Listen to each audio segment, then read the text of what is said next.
Hello hello les sonivores, ça fait un petit moment qu'on n'avait pas fait de vidéo, donc nous voilà de retour. On était tous un petit peu occupés dans nos vies privées, mais we are back.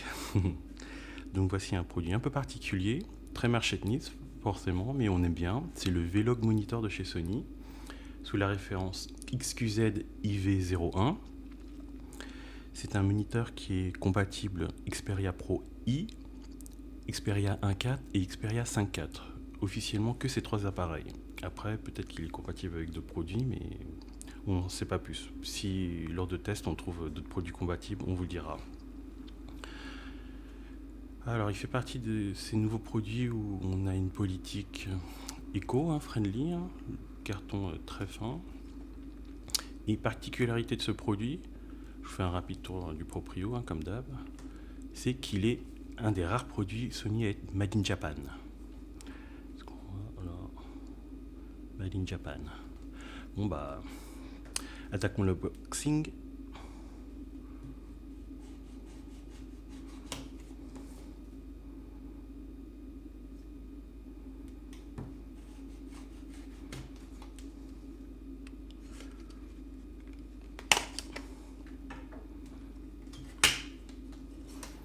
Voilà, une petite languette. Est-ce qu'il y a un truc qui gêne? Voilà. Boîte classique. Ça rappelle un peu les produits PlayStation où une boîte classique à l'intérieur juste avec un surétui. Ouais, donc hop, on va commencer par ceci. Je suppose que c'est... Ah oui, le manuel et le câble USB-C, USB-C. Oh, attendez. C'est ça. Et donc comme on est en Europe, on a une tripotée de manuels. Et après, oui, j'avoue, le niveau éco-friendly passe un peu moins.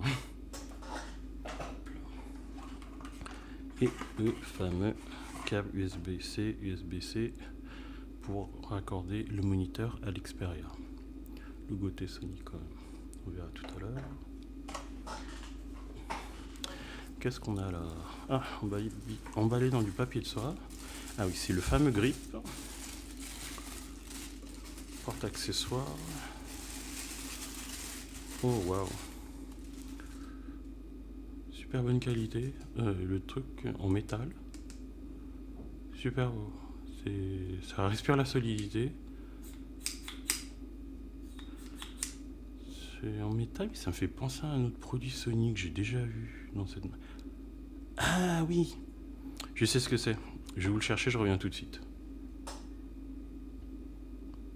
Mais voilà, donc en fait c'est le même matière que la cage du RX0 en fait. Ouais, la finition c'est exactement la même. Très très bonne qualité et du coup super solide. On n'aura pas peur de faire tomber son Xperia. Et enfin, au fond, peut-être pour soulever, oui, parfait, le fameux moniteur. Emballé également dans du papier de soie.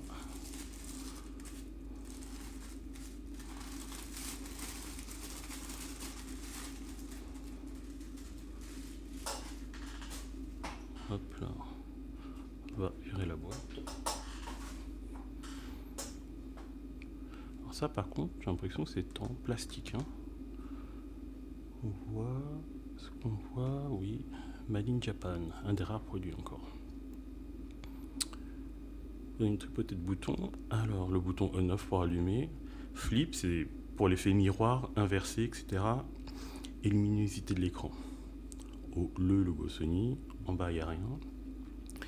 Et sur le côté, vous avez l'entrée mic, l'entrée power, input. Alors input c'est pour l'entrée vidéo et power c'est, comme son nom l'indique, l'entrée power pour utiliser directement un câble USB-C pour charger à la fois le téléphone et faire fonctionner le moniteur, au cas où si on est en panne ou si on fait de longues sessions à la maison. Voilà, bon, on va monter ça sur l'Xperia. Hop, à la maison, ici, on a le Xperia Pro. Donc, vu que c'est en mode selfie hop. Ouais, ça fixe super bien. On le fixera bien sûr entre le bouton reconnaissance de l'empreinte digitale et le bouton shortcut. Et normalement ça se clipse directement. Faut pas se tromper de sens. Oh waouh. Alors c'est aimanté. Alors du coup on va voir si... Ah ouais, ça tient super bien. Il faut voir, c'est beau. Au moins c'est bien, on n'aura pas peur que ça abîme. Du coup ça rajoute une petite couche, mais bon, c'est son petit effet. Alors, le câble USB. Alors je sais que le câble USB-C est assez rigide celui-là. Donc par sécurité en fait on va amorcer déjà en fait la courbure pour pas abîmer le téléphone. Donc logiquement, paf, et ça input. Tac. Voilà. Alors on allume l'Xperia, on lance le mode photo. Alors ça, vous voyez, ça a été détecté tout de suite. Ok. Alors là, on est en mode basique, hein. On peut utiliser le mode pro et on allume. Voilà. Yo les gars, ça va? Hop, voilà, vous ne voyez plus. Alors vous voyez que c'est pris en charge tout de suite. Hop là, j'ai éteint. Oula. Ok. Voilà. C'est bon. Petit bug. Alors allumé.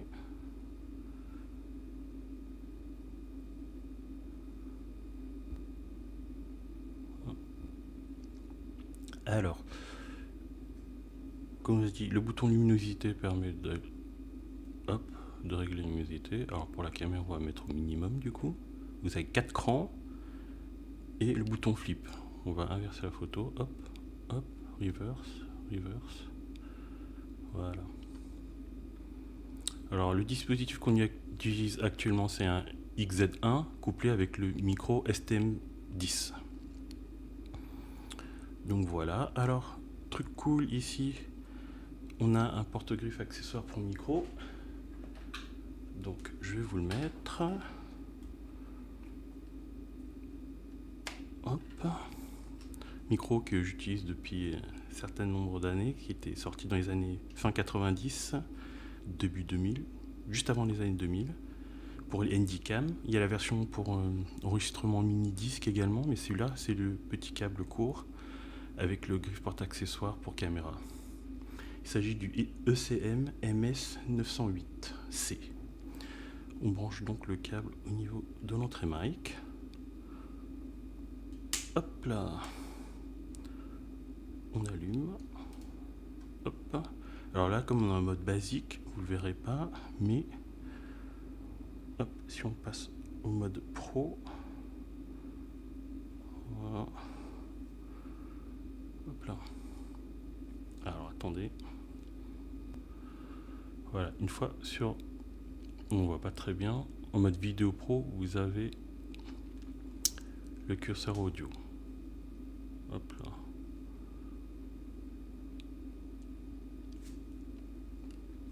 Alors attendez. Pour plus de praticité, on peut utiliser un grip. Celui-ci que j'utilise, c'est le grip des Action Cam, hop, qui est le VCT STG1. Hop là. Et bien serré. Voilà, ça sera plus pratique pour vous faire des commentaires. Du coup, on peut passer en mode vlog avec ça, parler directement. Alors, comme c'est juste un moniteur, il n'y a pas de touchscreen, hein. C'est juste un moniteur, donc à chaque fois qu'on doit faire des réglages, il faut repasser vers l'écran de l'Xperia.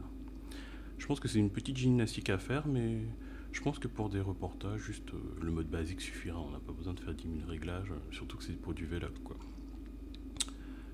Donc voilà. Hop. Alors, petite particularité, comme en fait Sony sort une poignée qui est spéciale pour cet ensemble, qui est compatible avec les alphas ainsi que les derniers moniteurs Vlog. C'est la poignée GP-VT, pardon, c'est un peu compliqué, c'est GP-VPT2BT Bluetooth, qui permet d'actionner et lancer directement l'enregistrement. étant sonivore, on connaît un petit peu tous les détournements. Vous pouvez également utiliser le SBH56, qui est un bouton pour lancer la photo, dans ce sens-là. Alors, on va essayer de le faire. Hop, est-ce que je dois sortir? On allume le Bluetooth. On connecte. C'est activé. Et hop. Et normalement, si on appuie là, ça va lancer la vidéo.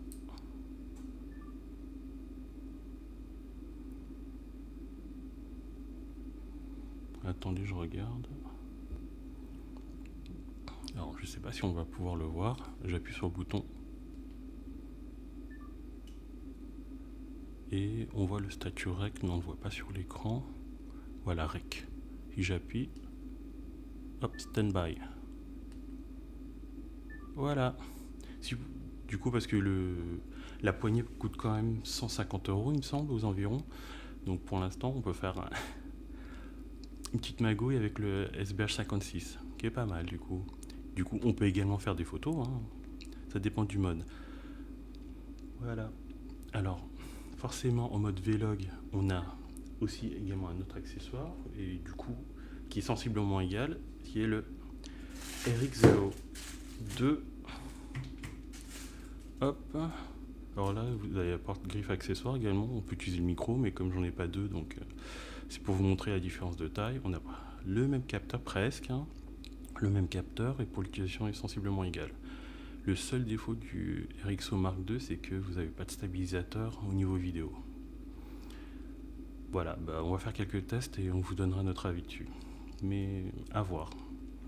Entre l'ergonomie, la rapidité, surtout l'autonomie, puisque RX0 a une autonomie assez courte, à voir en fait dans l'utilisation. Donc voilà, merci beaucoup pour avoir regardé la vidéo. Continuez à nous suivre sur nos plateformes réseaux sociaux et à très vite. Bye.